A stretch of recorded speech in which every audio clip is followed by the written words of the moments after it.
So I think I'm going crazy because like you seem very crooked to me. But like all of the levelings say that you're level. Either I'm crazy or the levels are broke. Like the tripod comes with built-in levels. It says you're level. But I swear you look like you're leaning. Hey, hi, what's up? Welcome back to my channel. If you're new here, I'm Sarah Sutton. I'm an indie author of 11, soon to be 12 sweet romance books. And today we are going to be answering your questions that you asked me over on Instagram as part 2 of our Q&A series. Glasses probably are ruining the light, but I feel like they just complete the outfit. I am really excited about this one because we got a few more questions over on Instagram than we did for the Patreon one because a few people just left multiple questions, which amazing. So we have a lot to chit chat about. Is there anything I want to say before we dive in? Cover reveal for The Princess and the Frog is coming this Saturday. I bounced back and forth between Friday and Saturday. I've decided it's Saturday. So if you guys want to sign up for that to help with the cover reveal, the link is in the description box below. I will be accepting responses until Wednesday. So if you want to help share the cover, I would love that. Otherwise, yeah, let's just dive in. How do you come up with your novel ideas? Do you jot them down immediately or wait a while? I feel like my ideas just kind of come to me. I'll listen to some songs, you know, and I feel like whenever I listen to songs that are more like relationship based or emotional based, I feel like I put myself in the main character's shoes of that song. Think about what they must be feeling. Think about situations that the character like that could be in. For an example, why am I blanking on all these songs? Like let's use Fortnite for an example, okay? Fortnite. I'm not a big Taylor Swiftie, like I just listen to the music and I enjoy the songs. Like I don't know lore and stuff like that. Let's use Fortnite for an example. The song is about two people. It's about two people. You can clearly distinguish the people in a song and their like emotions and you know, and you can kind of like play around with like, oh, what led them to this moment? What led them to be here, you know, and kind of just have fun being creative with a song. And so I think that's where a lot of my ideas come from. Like I'll listen to a song and I'll think, and I can see two characters in a song and be like, oh, that's their dynamic in the song is interesting, but what if their dynamic was something like this instead? Or like, what if it was this little switch up in their dynamic, you know? Kind of just playing around. I learned that's really how I pull my inspiration because in 2023 and 2024, I primarily listened to K-pop. K-pop is in Korean for the most part, and so there were lyrics that I just didn't, you know, I didn't know what they were saying. Of course, I could look up what the lyrics were translated to, but as I'm listening to the song, I'm more so focusing on the sounds of the song more than the lyrics of the song, and so I wasn't being able to be creative with the lyrics and imagine the characters in the songs and things like that. Coincidentally, 2023 and 2024 was my worst creativity dry spell ever, and so I do think that was a huge contributor to my burnout, was that I didn't realize just how much creativity I pulled from listening to music, and I stopped listening to the music that sparked my creative side. Detrimental it was. I don't know why I said it like that. So I think that's where I mainly pull my inspiration. As for do I write it down right away? Sometimes I do, sometimes I don't. I have a lot of ideas for future books that I have written down on my Word documents. Sometimes I write them down in like my notes app on my phone, but sometimes I don't. Sometimes it's just in my head. It kind of depends. What fonts are your favorites to format in? I only ever write in Times New Roman 12 point double space. I don't ever vary from that. Formatting, like for final finished books formatting, I think I use Fanwood 11.5, I think. How do you go about cover design? Do you have an idea already or ask the designer? I think for a lot of my books, I kind of just give a general like idea of what I'm thinking. For the illustrated books, it's kind of more so like, these are the characteristic traits that my characters have. These are some scenes that could work. You know, this is the location that the book is set in, and then my cover designer takes it from there. For my people books, so like the Most Likely To series and the Love Fenton County series, I kind of just came to my cover designer and was like, hey, I like this style of book with the girl and the guy's head cut off. And I actually did most of the heavy lifting for the Most Likely To series. I went on Deposit Photos and found all of the cover models for the books, And I think all of them, or almost all of them, I found them myself, and she kind of just like laid it out, put it together, made a beautiful paperback wrap. But yeah, so it kind of depends. Love and Champagne Problems, it was all my cover designer's idea for the location of that cover. So on the stairwell with the chandelier above, that was my cover designer's idea. And then for The Princess and the Fraud, she came up with an idea. I wasn't too sure about it, and then I suggested a location fix, and then she put the cover there, so in that location. So it's gonna be a cover by cover basis, really. I do love letting artists and cover designers like take the reins, because like there's just something so fun about creating a book but also collaborating with somebody to make a fun cover for that book, you know? I feel like you have to be really trusting and really open with like asking for tweaks if you need them, and I'm working on that because I'm not the best at asking for fixes, but I don't know, I just feel like it's so fun. I would rather go to a designer and be like, I'm not totally sure what I want. Do you have any ideas? I'd love to see your creative vision, than go to a cover designer and be like, I want my book cover to look exactly like this. But that's just me personally. I know it's gonna be different for everybody, but yeah. Favorite wine. I don't drink wine too much anymore, but I do love the Barefoot Peach Fruscato. I hear somebody upstairs. Why do I look so pale here? And I lean back and I look less pale. Or do I still look pale? I'm not pale. I do match. Interesting. Yeah. Barefoot Fruscato Peach. What did you miss most about living at home? So for anybody who doesn't know, I lived in an apartment for 2 years. Just recently moved back home last November. Can you believe it's been that long already? It's crazy. What did I miss most about living at home? I think I just missed the company. I really did. When my dad gets home, I'm upstairs for an hour. We're just chatting all together. When my dad is about to go to work, we're upstairs just chatting.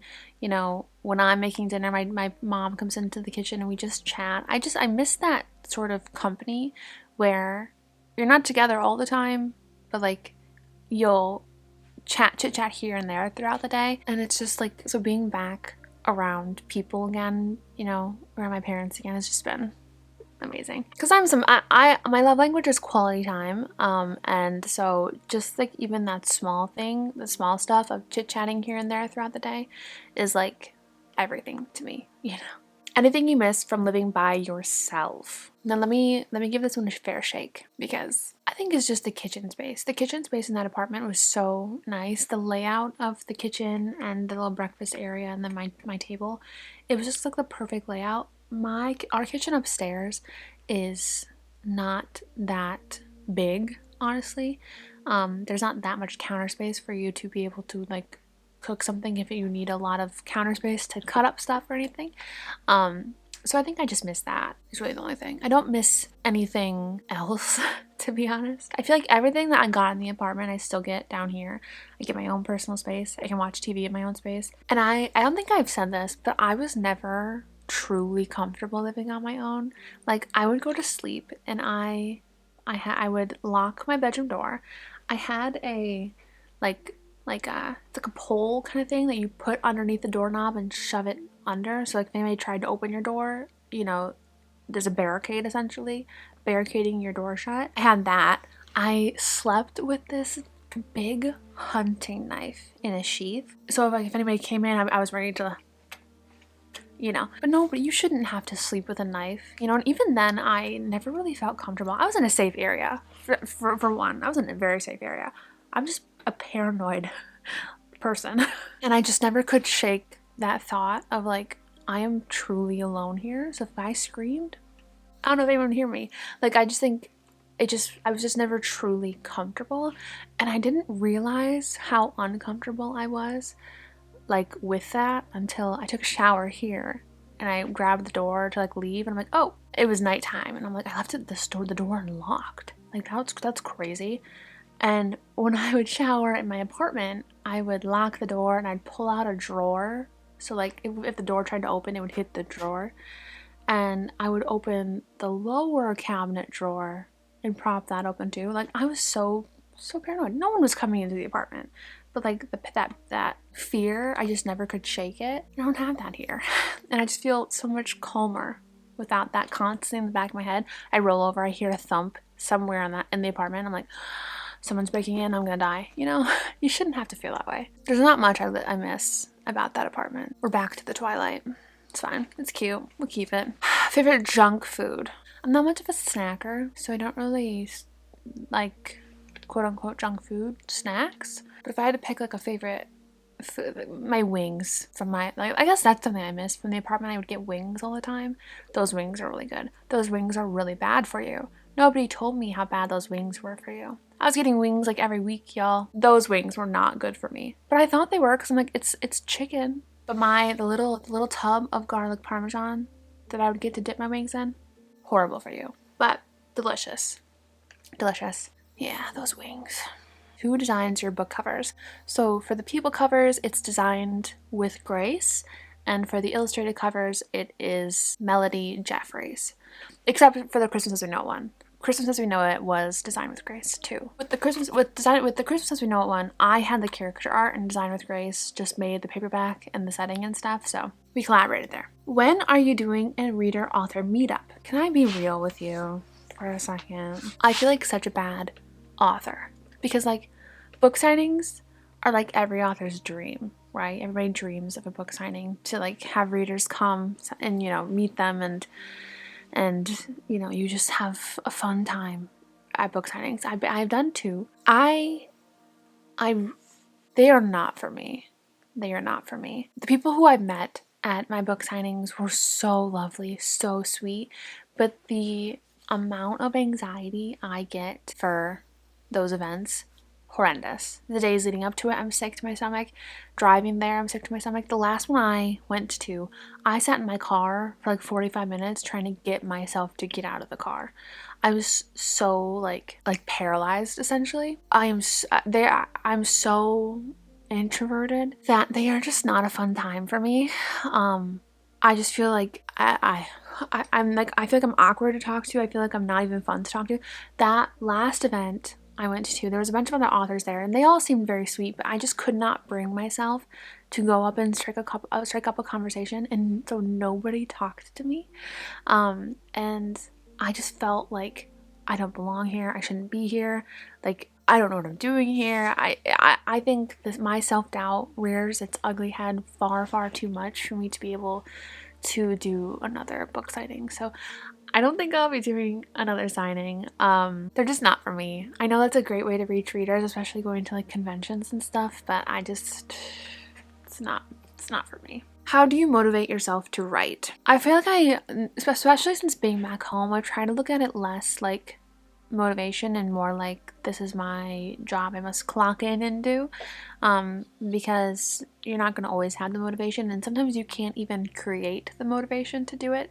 You know, sometimes it's like you really don't want to, and like even trying to create the motivation for it is difficult. So I just have a routine, a schedule that I'd stick to, and that keeps me writing. That keeps me from having to worry about finding the motivation to do something. So my schedule is, I wake up in the morning, have my coffee, and then about at either 9 or 10, it depends on when I wake up. 9 or 10 is when I get started, and I write a little bit for a few hours, maybe 1 or 2 hours, and then I take a break for lunch. If it's before noon, then I come back and I write a little bit more, and then at 1 o'clock-ish, I take a nap for the day, and then I wake up and then I start writing again after coffee, after mingling with my parents and stuff. I start again around 5, and then we go again for a few hours. Sometimes we go up even until 9, sometimes, you know, we take breaks here and there, but yeah, I just try and stick to a schedule, and I'm trying to stick to like writing every day, a little bit every day, especially right now because I'm on a deadline. But I feel like when I have a schedule in place, I feel like I have to rely less on motivation and more so on habit. Like, it's a habit now to make my coffee, but when I make my coffee, I take my laptop and put it on the chair. So when I finish my coffee and it hits 9 o'clock, then I can pull my laptop out. Any advice for people wanting to reach new readers? You just post. Just post. Talk about your books nonstop. There's really nothing else you can do. I'm in the same boat. I'm not somebody who has this mastered at all. I am also trying to reach new readers, trying to find my audience again after taking too long off of writing books. So just keep posting about your stuff, keep sharing snippets, keep sharing things like that. There's really nothing, I mean, unless you want to get into paid advertising, but that can be tricky even to, it really is, you just post until you find people, you know, because people will find you if you keep posting, but if you don't post, nobody's ever going to find you. So that's really the only advice I can give. What's something you wish you'd done when you started publishing? Ooh, what is something I wish I had done when I started publishing? Ooh, what is something I wish I'd done when I started back in 2020? What is something I wish? I know there's something. I can't even think. What is something I had wish I'd done? I feel like I learned everything when I needed to learn it. So there's nothing I am thinking like, oh, I wish I'd done that sooner necessarily. I think one thing I wish I hadn't done in the course of my author career is hire out Amazon ads. I hired a company to do my Amazon ads for me, and it was they're the sweetest people, but it was the worst decision I could have made financially. It was far too expensive, and I had such terrible return, like ROI. I was with them for years before realizing I am literally putting $500 plus down the drain every month. So that's probably something I wouldn't have done. I think I started that in 2021. Yeah, so it's probably something I wouldn't have done. But was that something I would have done? I don't know. I don't know, because like I said, there's nothing really I feel like I would have done differently. Even going into KU late, I do think that was the best route. Not going into it right away, but going into it late when I had more of a backlist for people to go through. I even think that was the right move. So I don't know what I would have done differently. Like what I wish I had done. I'm sure there's something, of course. Of course there's going to be something, but I can't think. How's the dog mom life treating you? Cat mom love dogs though, just difference in caring. It's treating me well. Treating me so well. It's been such a joy having little Bo, especially now that I'm home. I feel like she feels more fulfilled and having more people to interact with. So that's great to see. And she's up the stairs with them right now, actually. It's so good. It's so good. She howled for the first time today. I got it on camera. It's the cutest thing. But yeah, and she's doing really well with Maya, you know. So I was actually talking to my mom the other day, like, I'm glad that I had my time with her alone at the apartment, because she feels really like my dog. She is my dog. With Maya, even back before I moved out, it felt like the family dog, because Maya is the family dog. And Giselle was the family dog, you know what I mean? But Bomi is solely my dog, you know? And it's just like there's like a different sort of bond there. And to have been able to have that year with her before, you know, having to share her with my parents, I just feel like it made it even more special. Even though it was really rocky the beginning of that year. But, you know. Ooh. Would you ever write outside of the romance genre? No. Anything outside of romance does not hold my attention.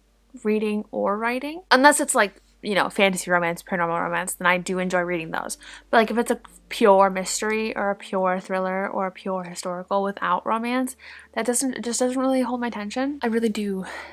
I do need the love. Which book was the easiest / hardest to write? What was the easiest to write? You know, I think Out of My League was the hardest to write.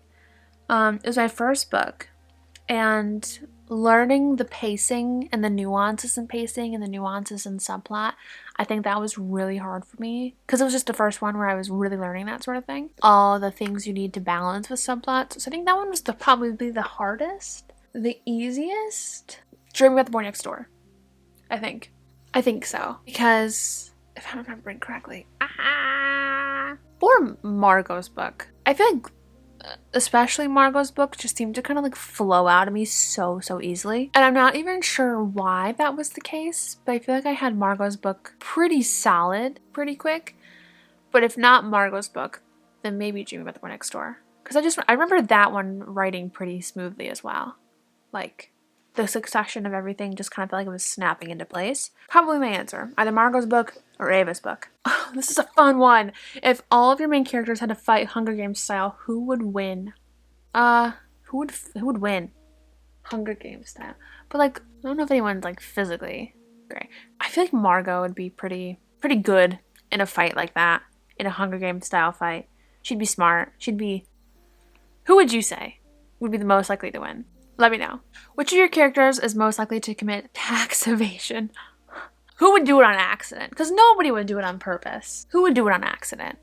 Who's kind of ditzy? Is it Ava again? What about the Love and Pennington County books? Anybody kind of ditzy there? Or Mimi? I could see Mimi accidentally committing like tax fraud or something, doing something wrong with her taxes, and then she gets it. I could see that. Somebody who wouldn't do it. I can't imagine any of my characters doing it on purpose. That's the thing. I can imagine like people at the country club doing it on purpose, but not my main characters. You know, maybe Scott. Scott would commit tax evasion. How do you use your notebook for writing? So I'm gonna have a video on this eventually at some point. My notebook normally is a brain dump though. That's usually what it is. Or if I have a scene idea in my head and I just want to write it out, I'll write it in the notebook instead of typing it out first, and then I will, you know, copy, transcribe it, whatever the word is, onto a Word doc. Nothing special. I don't have like a game plan really. I don't really have a specific layout that I do, but so I guess spoiler alert for the video.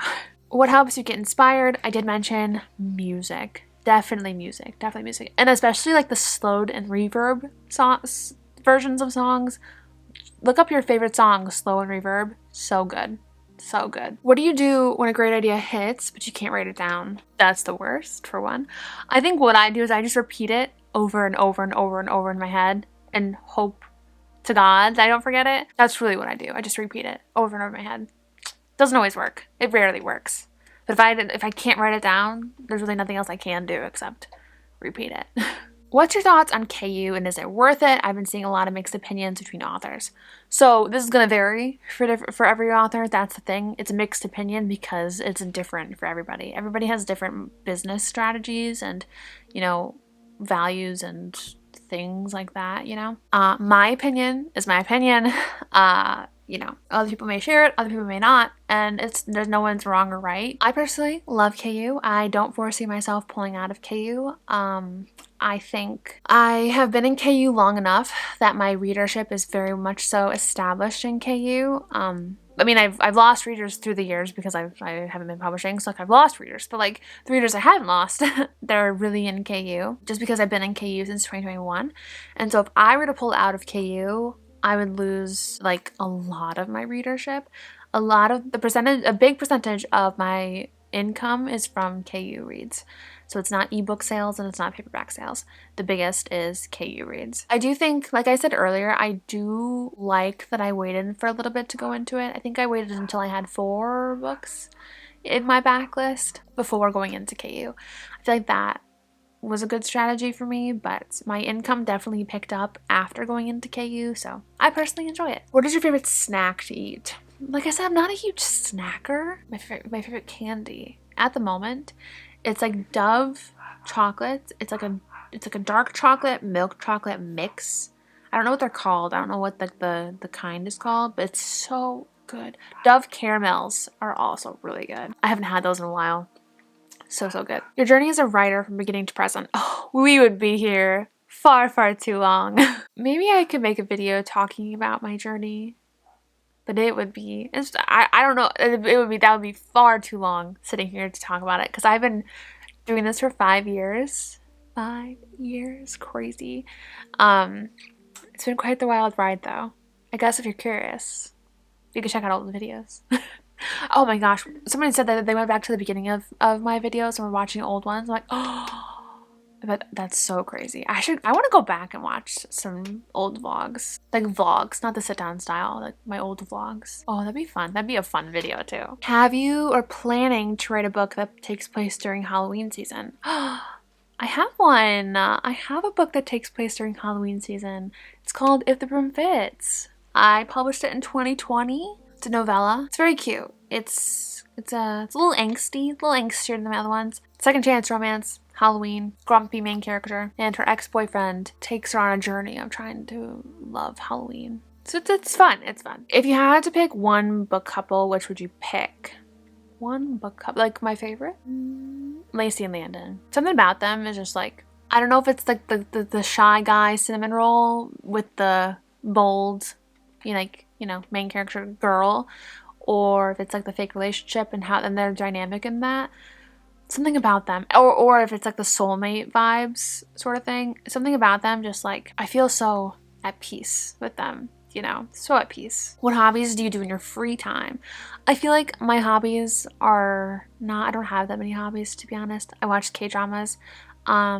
I collect photo cards. I collect K-pop stuff, so collecting is a hobby. Keeping up on Stray Kids and like, you know, consuming their new content. To me, I consider that a hobby. I don't really have other things. I go for walks. That's kind of a hobby, I suppose. It's kind of like more like working out in a sense. Working out is a little bit of a hobby. I don't have too many hobbies. I feel like I've never been really one that sticks with a hobby for a long time. I used to try to learn a new language. I would love to get back to that, but for the longest time I never had hobbies. And then I introduced watching K-dramas and stuff and other hobbies when I moved into the apartment, and then writing suffered. So I would rather not have hobbies and write a lot than have hobbies and my creativity tanks. I know you don't deep outline, but when you do outline, what's your process now? And that is another video that's going to be coming. I'm not going to explain it here just because I want it in that dedicated video. So if anybody ever wants to reference that, they can just go to that video. It's probably going to be coming in the summertime-ish, maybe May sometime. So I know I keep saying, hold on, keep an eye out, but it's coming. So just be patient, friends. Please be patient. Please hang with me. It's coming. Promise. Okay, so I have one last one. And I was debating about answering it or not. I decided that if anybody's watched this video and watched to this point, you get to know. You get the positive confirmation. Is there going to be any more Most Likely 2 books? Most Likely 2 books currently are 4 books. It was supposed to be like a 7-book series, and I cut the last 3. For the longest time, I was writing Madison's book, so it was June of 2023 I started writing Madison's book. I got 20,000 words into that draft by December of 2023. That book was not working. That book actually made me want to quit writing altogether. It was horrible. It was pulling teeth. I hated every single second of writing Madison's book that I was like, I'm not doing it anymore. I'm done. So I shelved the book, and people were so upset. Like, because they were like, Madison's book would finish out the series. It feels unfinished without Madison's book. Like, I was really looking forward to Madison's book and all these things. And I'm like, why? Because that was a horrible book that I tried to write. I had the worst time in 2023, the worst time writing that book. But then The Princess and the Fraud was off to my editor for developmental edits.